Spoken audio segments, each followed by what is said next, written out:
National education day 2025 देश में हर वर्ष 11 नवंबर को राष्ट्रीय शिक्षा दिवस मनाया जाता है। ये दिन देश के पहले शिक्षा मंत्री मौलाना अबुल कलाम आजाद के विजन और योगदान को श्रद्धांजलि के लिए जाना जाता है। उन्होंने शिक्षा के क्षेत्र में जो सपने और विचार रखे थे, उससे देश की पढ़ाई और एजुकेशन सिस्टम को नई दिशा मिली। आज भी उनके विचार छात्रों और शिक्षकों के लिए प्रेरणा का स्रोत है। आइए जानें इस खास दिन और मौलाना अब्दुल कलाम आजाद के बारे में विस्तार से।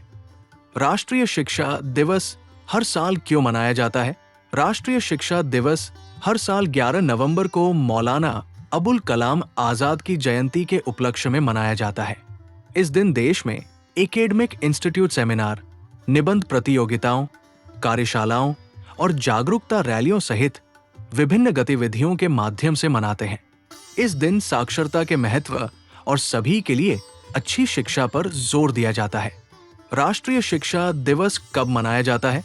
मानव संसाधन विकास मंत्रालय, अब शिक्षा मंत्रालय, ने सितंबर 2008 में नेशनल एजुकेशन डे को मनाने की घोषणा की थी। 11 नवंबर को उनके जन्मदिन के उपलक्ष्य में और शिक्षा में उनके योगदान को याद करने के लिए राष्ट्रीय शिक्षा दिवस के रूप में मनाया जाएगा। मौलाना अबुल कलाम आजाद कौन थे? मौलाना अबुल कलाम आजाद का जन्म 11 नवंबर 1888 को मक्का में हुआ था। वो एक प्रख्यात विद्वान, स्वतंत्रता सेनानी और दूरदर्शी नेता थे। बाद में उनका परिवार कलकत्ता, अब कोलकाता, में बस गया था। यहाँ उन्होंने अरबी, फारसी और इस्लामी की शिक्षा प्राप्त की। उन्होंने 1912 में उर्दू साप्ताहिक अल हिलाल और बाद में अल बलाग की स्थापना की। भारत के स्वतंत्रता आंदोलन में उनकी सक्रिय भूमिका ने उन्हें 1923 में भारतीय राष्ट्रीय कांग्रेस के सबसे कम उम्र के अध्यक्षों में से एक और बाद में महात्मा गांधी के निकट सहयोगी बना दिया। भारत के पहले शिक्षा मंत्री कौन थे? आजादी के बाद मौलाना आजाद को स्वतंत्र भारत का पहला शिक्षा मंत्री नियुक्त किया गया था। उनके कार्यकाल में शिक्षा के क्षेत्र में कई सुधार हुए। उनका विश्वास था कि शिक्षा सामाजिक परिवर्तन और राष्ट्रीय विकास का एक साधन होनी चाहिए। इसलिए प्राथमिक शिक्षा और तकनीकी प्रशिक्षण पर जोर देना जरूरी है। शिक्षा में आजाद की विरासत और भारत रत्न।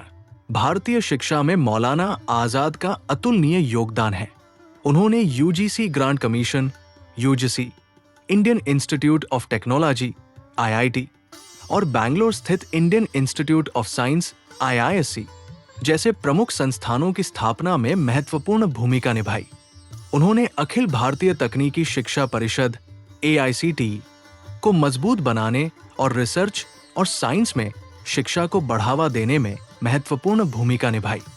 1992 में उन्हें मरणोपरांत भारत रत्न, भारत के सर्वोच्च नागरिक सम्मान, से सम्मानित किया गया।